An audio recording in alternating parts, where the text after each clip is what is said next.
Good morning, students. Today we are starting with the third chapter, New Trends in Business. This is from Module 1.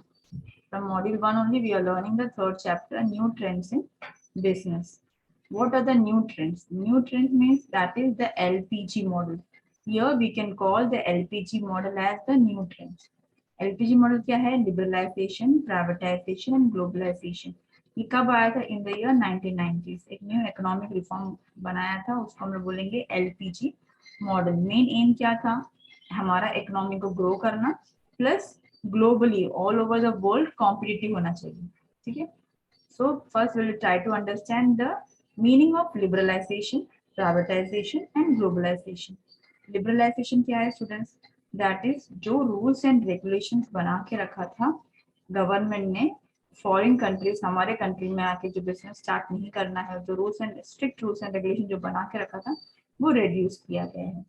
That is liberal कर दिया गया. हम लोग बोल सकते हैं जो रूल्स एंड रेगुलेशन बना के रखा था वो कम कर दिया है. अभी इजिली फॉरेन कंट्रीज के कंपनीज हमारे कंट्री में आके अपना बिजनेस कर सकते हैं. That is liberalization, where the restrictions has been reduced, or we can say the rules and regulations has been reduced. Privatization, as the name indicates, here converting the public company into private company. जो government companies है उसको convert करना है private companies में, उसको बोलेंगे हम लोग प्राइवेटाइजेशन. क्यों कन्वर्शन होगा? बिकॉज गवर्नमेंट कंपनीज में कुछ प्रॉफिट नहीं हो रहा है, लॉस हो रहा है. When they are converting it in the private company तो वहां पे उनको प्रॉफिट मिलेगा. ग्लोबलाइजेशन, ग्लोबलाइजेशन क्या रहेगा स्टूडेंट्स? यहाँ पे the business persons or the business organization will be considering the whole world as one market. जो पूरा ग्लोब होता है, पूरा वर्ल्ड होता है, उसको लोग एक मार्केट, सिंगल मार्केट करके they can do the business. That is called as globalization. ठीक है. I hope you understood the three terms. इसको हम लोग आगे डिटेल में सीखेंगे. ठीक है. Next we'll be learning about liberalization. The term liberalization stands for the act of making less restrict. That is less strict means जो rules and regulations बना के रखा था वो हमको कम करना है. It refers to the law or rules being relaxed by the government. Relaxation देना. It involves reducing the barriers of trade. Barriers in the form of tariffs and quotas are reduced in the phased manner for facilitating free movement of human, physical and financial resources. अब यहाँ पे ध्यान देना है barriers, barriers in the form of tariff. Tariff बोलेंगे तो tax आता है यहाँ पे. ठीक है. Tax and quotas. Quota means quantity. जो पहले इंपोर्ट एक्सपोर्ट में जो काफी टैक्सेस था या क्वांटिटी रेस्ट्रिक्शंस था वो पूरा कम कर दिया गया है. क्यों कम कर दिया गया? ताकि इजिली मूवमेंट होना चाहिए. Free movement of human, physical and financial resources. Human means employees, physical जो टेक्नोलॉजी रहेगा वो resources, as well as the financial resources जो developed countries will be helping the developing countries. ठीक है. लिबरलाइजेशन मीन्स जहाँ पे रूल्स एंड रेगुलेशंस को relax किया गया है by the government. They have reduced the rules and regulations in the way of tariff and quota. जो था टैरिफ और कोटा जो था उसको काफी कम कर दिया है. टैरिफ क्या है स्टूडेंट्स? टैक्स. कोटास क्या है? क्वांटिटी. वो काफी रिड्यूस किया गया है ताकि इजिली मूवमेंट होना चाहिए ह्यूमन का, टेक्नोलॉजी का, फाइनेंशियल रिसोर्सेज का from one country to another country. ठीक है. अब इसका पॉजिटिव इम्पैक्ट क्या रहेगा? Positive impact means the advantages of liberalization. First one is about delicensing. Delicensing ये one of the most important part of new industrial policy 1991 was that ये licensing system को cancel किया गया है. अभी licensing for the most of the industries which were concentrated on productive activities. Some industries they are still require licensing. कुछ industries है अभी भी जिनको लाइसेंसिंग काफी जरूरत है.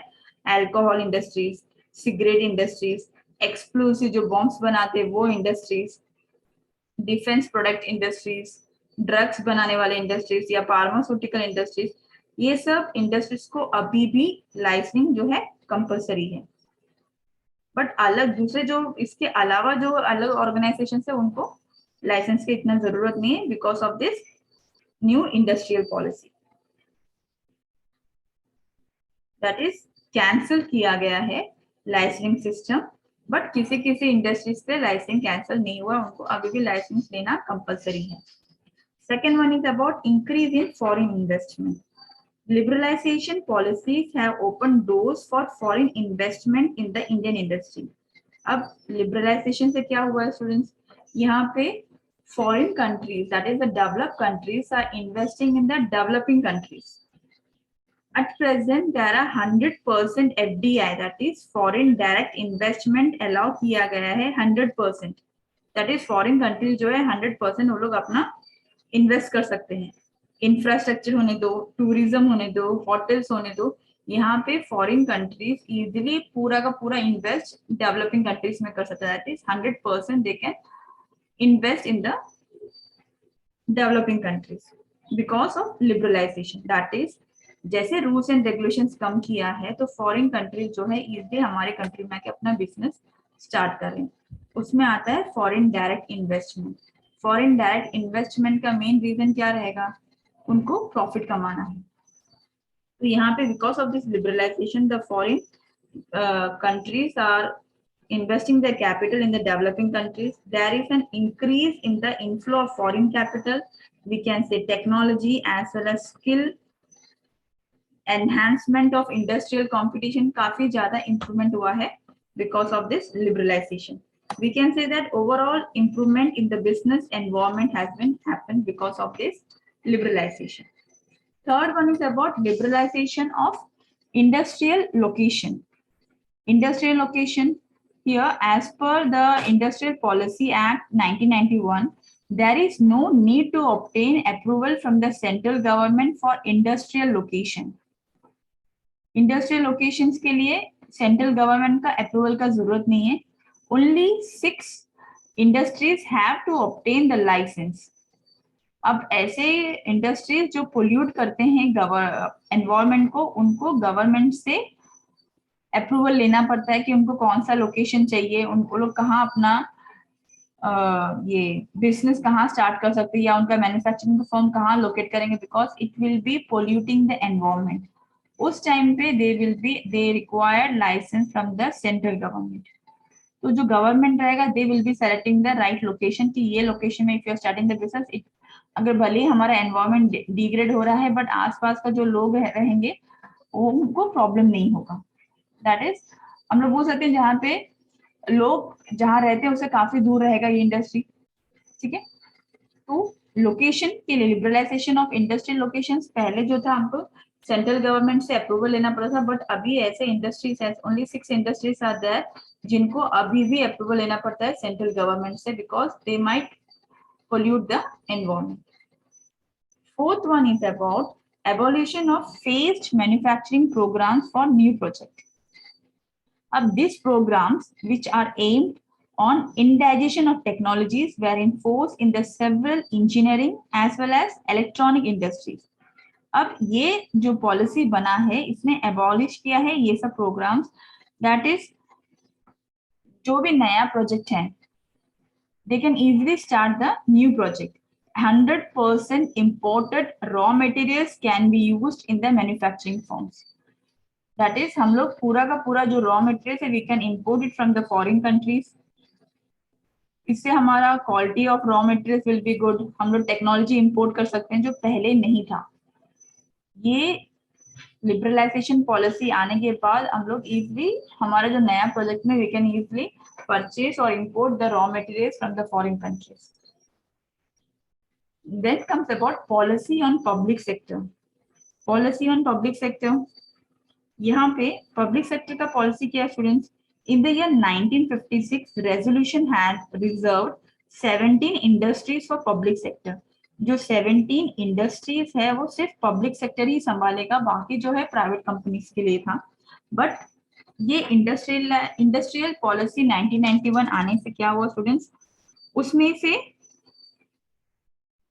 17 नंबर जो था 17 industries were under the government control. अब वो 17 में से only 8 industries are under the government control, और ये 8 as of now there are only 3 industries are reserved for the government. only 3 industries are reserved for the government, that is atomic energy, mining of atomic minerals and railway transport.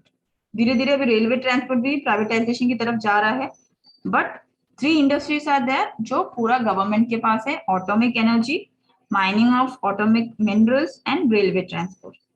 अब government अलग अलग strategies देख रहा है ताकि उनका, हम लोग बोल सकते हैं कि उसका प्रोडक्टिविटी जो है वो इंक्रीज होने के लिए. Then comes about abolition of MRTP Act. MRTP Act, that is Monopoly and Restricted Trade Practice Act. अब जब नया इंडस्ट्रियल पॉलिसी बना in the year 1991, it removed or we can say abolished the MRTP, that is Monopoly and Restricted Trade Practice Act. इसको हटा के उसके जगह में क्या आया स्टूडेंट्स? कॉम्पिटिशन एक्ट आया है in the year 2002. MRTP act को हटा के उसके जगह में आया है competition act 2002. The main objective was to implement and enforce the competition policy and to prevent anti-competitive business practices by the firm. मतलब जो पार्शियलिटी हो रहा था वो नहीं होना चाहिए. Competition should be fair competition between all the business organisation. एक फेयर कॉम्पिटिशन होना चाहिए. इसके लिए कॉम्पिटिशन एक्ट 2002 बनाया गया. इसका रिजल्ट क्या रहेगा? It will be the competition act का रिजल्ट क्या रहेगा? Its main aim is to protect the interest of the consumers and freedom of trade in the market in India. Freedom of trade है competition act से, जो भी चाहिए जहां भी हम लोग अपना बिजनेस कर सकते हैं. That is freedom of trade in the market in India. 7th one is about increase in competition. Increase in competition. अब ये जो नया फॉर्म बना है that is liberalization से there is lot of increase in the competition. There is an we can say healthy competition in the marketplace where more and more business organizations are coming. It can be Indian companies or we can say national companies as well as international companies. The competition in turn has generated wider scope or wider choice of products, competitive price and better quality of goods and services. अब competition काफी ज्यादा बढ़ गया है. हमारे country का product market में available है, फॉरेन कंट्री का प्रोडक्ट मार्केट में अवेलेबल है. तो यहाँ पे क्या होता है स्टूडेंट्स? कस्टमर्स के पास ऑप्शन है, चॉइसेस है कि उनको कौन सा प्रोडक्ट परचेज करना है. कस्टमर कौन सा प्रोडक्ट परचेज करेगा? जिसकी क्वालिटी अच्छी रहेगी और रीजनेबल प्राइस में मार्केट में अवेलेबल है. तो ये कंपटीशन में क्या होता है? बेनिफिट किसका होता है? कस्टमर्स का होता है. कस्टमर्स को better goods they will be getting at very reasonable price. ठीक है, I hope you understood here the positive impact. Next will be learning about the negative impact. Negative impact क्या है? यहाँ पे liberalisation has brought in many multinational companies. First one में closure आता है. Closure means companies बंद होते हैं. फॉरेन कंट्रीज के बहुत सारे कंपनीज हमारे कंट्री में आके अपना बिजनेस स्टार्ट करने से क्या हो गया? जो डोमेस्टिक या हमारे कंट्री का जो कंपनी था उनको कंपटीशन में वो लोग पीछे रह गए, उनको अपना कंपनी बंद करना पड़ा. That is about closure of many domestic firms because they find it difficult to survive in the competition and at the end they have to close the business or they have to shut the business. Okay, that is about the closure. क्यों हुआ closure? Because of this liberalizations. Rules and regulations कम करने की वजह से foreign countries के companies easily हमारे country में आके business कर रहे थे. Competition काफी ज्यादा बढ़ गया. तो डोमेस्टिक हमारे कंट्री का डोमेस्टिक कंपनीज का कंपटीशन वो लोग सर्वाइव नहीं कर पाए. तो at the end they have to close the business और we can say they have wind up the business. Second one is about demand for foreign goods.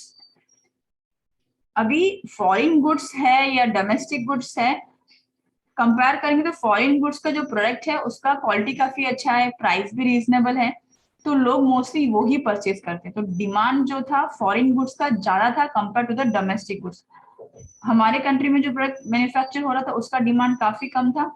Demand किसका था? फॉरेन गुड्स का. क्यों? Because it was we were getting at very reasonable price and the quality was also very good.